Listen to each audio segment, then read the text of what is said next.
जय माता दी। आप सभी का दिन शुभ हो और माता रानी की कृपा आप सभी पर सदैव बनी रहे।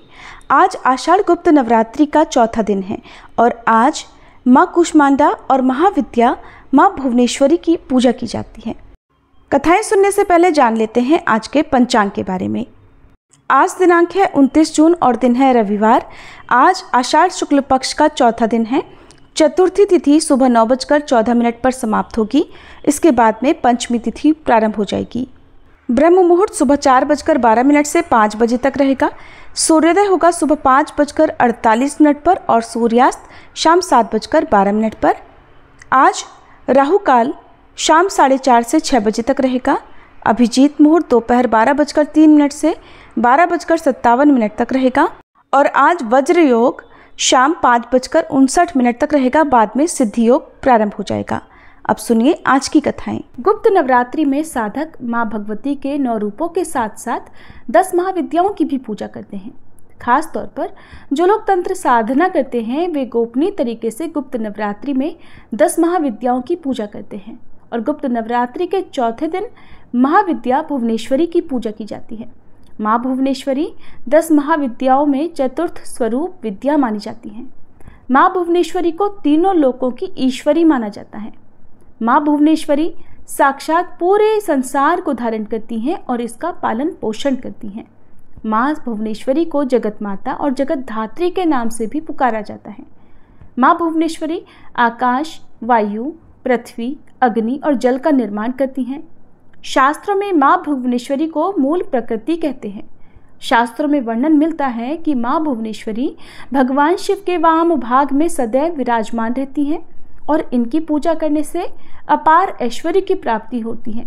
जीवन की सभी समस्याएं दूर हो जाती हैं।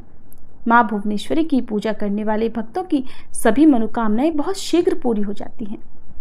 माँ भुवनेश्वरी को शक्ति और सृष्टि कर्म में महालक्ष्मी स्वरूप माना जाता है। आदिशक्ति भगवती माँ भुवनेश्वरी भगवान शिव की सभी लीलाओं में उनकी सहचरी हैं, सदा उनके साथ साथ रहती हैं। माँ भुवनेश्वरी का स्वरूप बहुत ही सौम्य है और इनके समस्त अंग कांति से परिपूर्ण हैं। ये अपने सभी भक्तों को अभय और समस्त सिद्धियां प्रदान करती हैं। देवी पुराण में बताया गया है कि मूल प्रकृति का दूसरा नाम भुवनेश्वरी है। माँ भुवनेश्वरी के श्री अंगों से प्रातःकाल के सूर्य के समान आभा निकलती रहती हैं। माँ अपने मस्तक पर चंद्रमा का मुकुट धारण करती हैं। इनके 3 नेत्र हैं और इनके मुख पर हमेशा मुस्कान छाई रहती है। माँ भुवनेश्वरी देवी के भुजाओं में पाश, अंकुश, वरद तथा अभय मुद्रा विराजमान रहती हैं। गुप्त नवरात्रि में माँ भुवनेश्वरी की पूजा करने के लिए सबसे पहले स्नान करने के बाद साफ स्वच्छ वस्त्र धारण करें। आप आज के दिन लाल या फिर हरे और नारंगी रंग के वस्त्रों का प्रयोग कर सकते हैं। अब किसी एकांत कमरे में या अपने घर के पूजा कक्ष में पूर्व दिशा की ओर मुंह करके बैठ जाएं। पूजा करने के लिए हमेशा ऊनी आसन का प्रयोग करें। अब अपने सामने एक लकड़ी की चौकी पर साफ वस्त्र बिछाकर उस पर गंगा जल छिड़ककर शुद्ध कर लें। अब एक प्लेट रखें, उस पर रोली से त्रिकोण का निर्माण करें। अब इस त्रिकोण में अखंडित अक्षत भर दें। अब इन अक्षतों पर सिद्ध प्राण प्रतिष्ठा युक्त भुवनेश्वरी यंत्र की स्थापना करें। भुवनेश्वरी यंत्र के समक्ष अक्षत की 10 ढेरियां बनाएं और इन ढेरियों के ऊपर क्रमशः एक लघु नारियल स्थापित करें। अब इन सभी लघु नारियलों पर क्रमशः रोली का तिलक लगाएं। इसके बाद भुवनेश्वरी यंत्र के समक्ष शुद्ध घी का दीपक प्रज्वलित करें और यंत्र का पूजन करें, ध्यान करें। अब दोनों हाथ जोड़कर माँ भुवनेश्वरी का सच्चे मन से ध्यान करके धूप, दीप, अक्षत, पुष्प आदि से पूजा करें। फिर भुवनेश्वरी महाविद्या मंत्र का जाप करें। आप ओम देवी भुवनेश्वरी नमः इस मंत्र का जाप कर सकते हैं या फिर उद दिन धुतिमिंदु किरीटाम तुंगम कुचानाम नयनम त्रययुक्ताम स्मेर मुखीम वरदांग कुश पाशा भीति कराम प्रभजे भुवनेशिम इस मंत्र का आप यथासंभव जाप कर सकते हैं। मंत्र का जाप हमेशा सफ़ेद हकीक की माला से ही करना चाहिए। यदि आप मंत्र का जाप नहीं कर रहे हैं तो आप केवल सच्चे मन से माँ भगवती से, महाविद्या माँ भुवनेश्वरी से प्रार्थना करके उनसे अपनी मनोकामना पूर्ति की प्रार्थना कर सकते हैं, उनका ध्यान कर सकते हैं। अगर आप चाहें तो माँ भुवनेश्वरी की पूजा किसी शिव मंदिर में जाकर भी कर सकते हैं। इसके लिए सबसे पहले किसी भी शिव मंदिर में जाकर षोडशोपचार द्वारा माँ भगवती भुवनेश्वरी का पूजन करें। अब गाय के घी का दीपक जलाएं, कपूर जलाकर धूप जलाएं। माँ भुवनेश्वरी को सफ़ेद पुष्प, चंदन, अक्षत और इत्र अर्पित करें। दूध और शहद अर्पित करें। साथ ही माँ भुवनेश्वरी को मावे का या मावे से बनी मिठाई का भोग लगाएं। इसके बाद आप ओम श्रीं भुवनेश्वर्याय नमः इस मंत्र का 108 बार जाप करें। माँ भुवनेश्वरी की पूजा संपन्न करने के बाद माँ को चढ़ाए गए भोग को किसी भी सुहागिन महिला को आप दे सकते हैं, और अगर ऐसा करना संभव ना हो तो आप माँ पार्वती जी के चरणों में भी इस प्रसाद को अर्पित कर सकते हैं। यदि आप ऐश्वर्य प्राप्त करना चाहते हैं तो माँ भुवनेश्वरी पर रात रानी का इत्र अर्पित करें। पारिवारिक समस्याओं को दूर करने के लिए माँ भुवनेश्वरी को 12 सफ़ेद पुष्प अर्पित करें। यदि आपकी कोई विशेष मनोकामना है, उसकी पूर्ति आप चाहते हैं, तो माँ भुवनेश्वरी पर चढ़े हुए अक्षतों को आप अपने घर में किसी सुरक्षित जगह पर छुपा कर रख दें। मनोकामना पूर्ति होने के बाद उन अक्षतों का आप विसर्जन कर दें। माँ भुवनेश्वरी की पूजा में कुछ बातों का भी ध्यान आपको रखना होता है। महाविद्या माँ भुवनेश्वरी की उपासना करने के लिए उपासक को सिद्ध प्राण प्रतिष्ठित भुवनेश्वरी यंत्र, सफ़ेद हकीक या रुद्राक्ष की माला, 10 लघु नारियल, ये 3 चीज़ें होना अति आवश्यक है। लघु नारियल का वास्तुशास्त्र में विशेष महत्व बताया गया है। दरअसल जो छोटे नारियल होते हैं उन्हें ही लघु नारियल कहते हैं। लघु नारियल को पूजा घर में रखना बहुत शुभ माना जाता है। लघु नारियल की पूजा करने से घर में धन संबंधी समस्याएं दूर हो जाती हैं। माँ भुवनेश्वरी की साधना हमेशा सुबह 4 से 6 बजे के बीच या रात में 10:15 बजे के समय के बाद ही करनी चाहिए। माँ की पूजा करने के बाद भुवनेश्वरी कवच का पाठ अवश्य करना चाहिए। माँ भुवनेश्वरी की ये साधना 11 दिनों की होती है। जो तांत्रिक लोग होते हैं उनके लिए ये नियम है, लेकिन जो लोग केवल गुप्त नवरात्रि के बहुत ही सरल आसान विधि से व्रत रख रहे हैं, उन्हें केवल सरल विधि से माँ भुवनेश्वरी की पूजा बाकी दिनों की तरह करनी चाहिए। माँ भुवनेश्वरी की साधना करते समय उपासक को पूरी आस्था के साथ सभी नियमों का पालन करना चाहिए। साधक को माँ भुवनेश्वरी की साधना उपासना से जुड़ी सभी जानकारियों को पूर्ण रूप से गोपनीय रखना चाहिए, गुप्त रखना चाहिए, नहीं तो पूजा सफल नहीं होती है। 11 दिनों के बाद पूजा संपन्न करने के बाद भुवनेश्वरी यंत्र को अपने घर के मंदिर या तिजोरी में लाल वस्त्र से बांधकर 1 साल के लिए रख देना चाहिए। पूजा में इस्तेमाल की गई सभी सामग्री को नदी में प्रवाहित कर देना चाहिए या किसी पीपल के नीचे गड्ढा खोदकर दबा देना चाहिए। सामग्री का विसर्जन अगले दिन करना चाहिए। इस प्रकार माँ भुवनेश्वरी की पूजा करने से आपकी साधना पूर्ण हो जाएगी और आपके ऊपर माँ भुवनेश्वरी की असीम कृपा सदैव बनी रहेगी। माँ भुवनेश्वरी की साधना करने से मनुष्य को ज्ञान, धन, सम्मान और प्रतिष्ठा की प्राप्ति होती है। माँ कूष्मांडा अष्टभुजाओं वाली देवी कहलाती हैं। मान्यता है कि नवरात्रि के चौथे दिन माँ कूष्मांडा की पूजा करने वाले भक्त की सारी मनोकामनाएं पूरी हो जाती हैं। भक्त को सुख सौभाग्य की प्राप्ति होती है। यदि पढ़ने वाले छात्र देवी कूष्मांडा की पूजा करें तो उनके बुद्धि और विवेक में भी वृद्धि होती है। माँ कूष्मांडा भक्तों को रोग, शोक, विनाश से मुक्त करके उन्हें आयु, यश, बल और बुद्धि प्रदान करती हैं। माँ कूष्मांडा शेर पर सवारी करते हुए प्रकट होती हैं। अष्टभुजाधारी माँ मस्तक पर रत्न जड़ित मुकुट धारण करती हैं और अत्यंत दिव्य रूप से सुशोभित होती हैं। माँ कूष्मांडा ने अपनी अष्टभुजाओं में कमंडल, कलश, कमल, सुदर्शन चक्र, गदा, धनुष, बाण और अक्षमाला धारण किया हुआ है। माँ कूष्मांडा का ये रूप भक्तों को जीवन शक्ति प्रदान करने वाला माना गया है। अब आप सभी माँ कूष्मांडा का ध्यान करते हुए माँ कूष्मांडा के प्रति अटूट श्रद्धा भक्तिभाव के साथ इस दिव्य और परम पुण्यदायी कथा का रसपान कीजिए।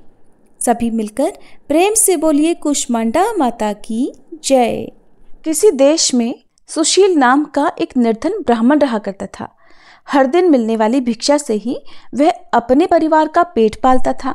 उसका परिवार बहुत बड़ा था, इसलिए वह प्रातःकाल होते ही भिक्षा मांगने के लिए घर से निकल जाता और शाम होने पर लौट कर आता। फिर देवताओं, पितरों और माँ दुर्गा के साथ ही अतिथियों की पूजा करने के बाद, आश्रित जनों को खिलाने के बाद ही वह खुद भोजन ग्रहण किया करता था। इस प्रकार भिक्षा को वह भगवान का प्रसाद समझकर ग्रहण करता और इतना दुखी होने पर भी वह दूसरों की सहायता के लिए सदा तैयार रहा करता था। गरीबी के कारण उसका मन दुखी रहता था, फिर भी वह सदैव धर्म कर्म में लगा रहता और अपनी इंद्रियों को उसने अपने वश में रखा था। इसलिए वह सदाचारी, धर्मात्मा और सत्यवादी था। उसके हृदय में कभी भी अहंकार, क्रोध या ईर्ष्या जैसे बुरे विचार उत्पन्न ही नहीं होते थे। एक बार उस ब्राह्मण के घर के पास में सत्यव्रत नाम के एक तेजस्वी ऋषि आकर ठहरे। वे एक बहुत ही पहुंचे हुए तपस्वी थे। उनके समान विद्वान और सभी वेदों के ज्ञाता और कोई भी नहीं था।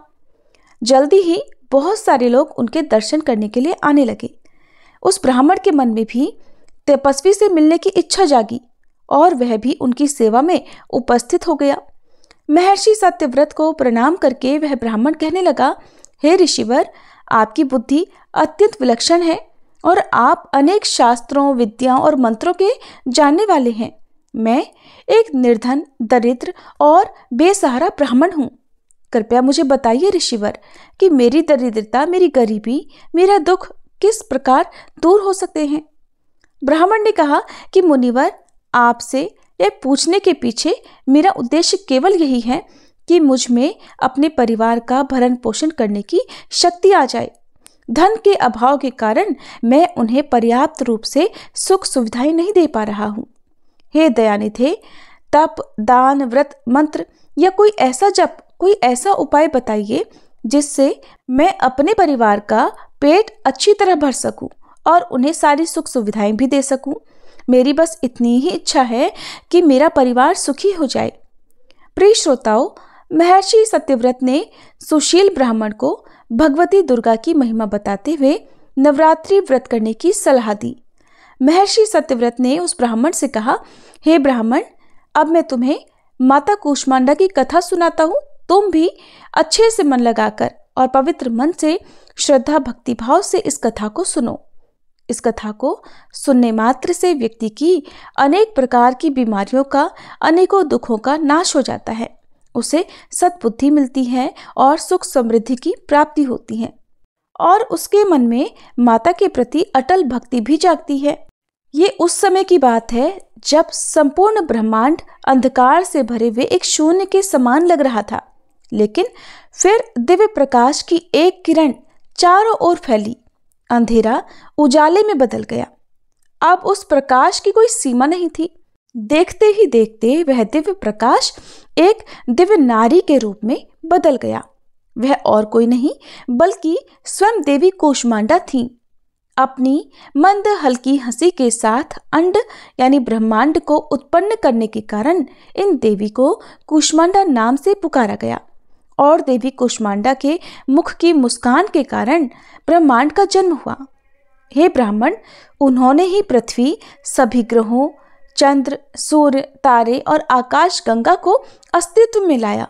संसार में जीवन बनाए रखने के लिए सूर्य देवता की आवश्यकता थी, तो कूष्मांडा माता ने ही अपने आप को सूर्य में समाहित कर दिया। सूर्य संसार में जीवन का पर्याय है, तो देवी कूष्मांडा उनकी शक्ति है। माता कूष्मांडा ही समस्त ऊर्जा का स्रोत है। जब वह सूर्य भगवान के मूल में वास करती हैं, तो देवी का अलौकिक तेज भगवान सूर्य को जीवन प्रदान करने की, उन्हें प्रकाशवान बने रहने की क्षमता देता है। कूष्मांडा देवी के बिना सूर्य देव शक्तिहीन है और ये देवी कूष्मांडा की ही शक्ति है कि कूष्मांडा ही इतनी शक्तिशाली है। इनसे ही सारा जग रोशन है और ये देवी केवल एकमात्र ऐसी देवी हैं जो कि सूर्य मंडल के भीतर के लोक में निवास करने की क्षमता रखती हैं। माँ की पूजा करने वाले व्यक्ति को अनेक प्रकार से सुखों की प्राप्ति होती है और ऐसा व्यक्ति अपने जन्म जन्मांतर के पापों का नाश करके माता की कृपा से इस जीवन में सभी प्रकार की सुख सुविधाओं की प्राप्ति करता है।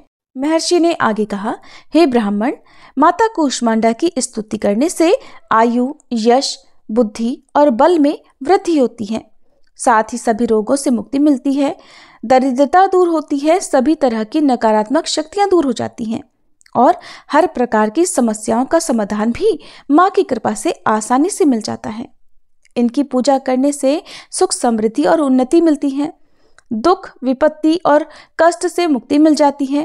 प्रिय श्रोताओं, तब महर्षि सत्यव्रत के कहने पर, उनकी सलाह पर ब्राह्मण सुशील ने भी नवरात्रि के व्रतों को किया, माँ कूष्मांडा की स्तुति की और महर्षि सत्यव्रत को अपना गुरु बनाकर उनसे माया बीज नामक भुवनेश्वरी मंत्र की दीक्षा ली।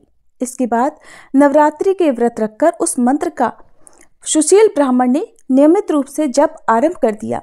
उसने माता भवानी और माँ कूष्मांडा की भक्ति पूर्वक आराधना की और 9 वर्षों तक लगातार वह माँ भगवती के माया बीज मंत्र का निरंतर जाप करता रहा। उसकी भक्ति से प्रसन्न होकर तब देवी भगवती ने 9 वर्ष की नवरात्रि की अष्टमी तिथि को मध्यरात्रि में उसे स्वप्न में दर्शन दिए और इस प्रकार माँ कूष्मांडा की कृपा से सुशील ब्राह्मण की दरिद्रता दूर हो गई।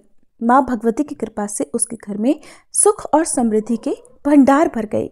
सभी मिलकर प्रेम से बोलिए कूष्मांडा मैया की जय। श्री दुर्गा चालीसा। नमो नमो दुर्गे सुख करनी, नमो नमो अम्बे दुख हरनी, निरंकार है ज्योति तुम्हारी, तिहु लोक फैली उजियारी, शशि ललाट मुख महाविशाला, नेत्र लाल भ्रकुटी विकराला, रूप मातु को अधिक सुहावे, दर्श करत जन अति सुख पावे, तुम संसार शक्ति लय कीना, पालन हेतु अन्न धन दीना, अन्नपूर्णा हुई जगपाला, तुम ही आदि सुंदरी बाला, प्रलय काल सब नाशनहारी, तुम गौरी शिव शंकर प्यारी, शिव योगी तुम्हारे गुण गावे, ब्रह्मा विष्णु तुम्हें नित ध्यावे, रूप सरस्वती को तुम धारा, दे सुबुद्धि ऋषि मुनिन उबारा, धर्यो रूप नरसिंह को अम्बा,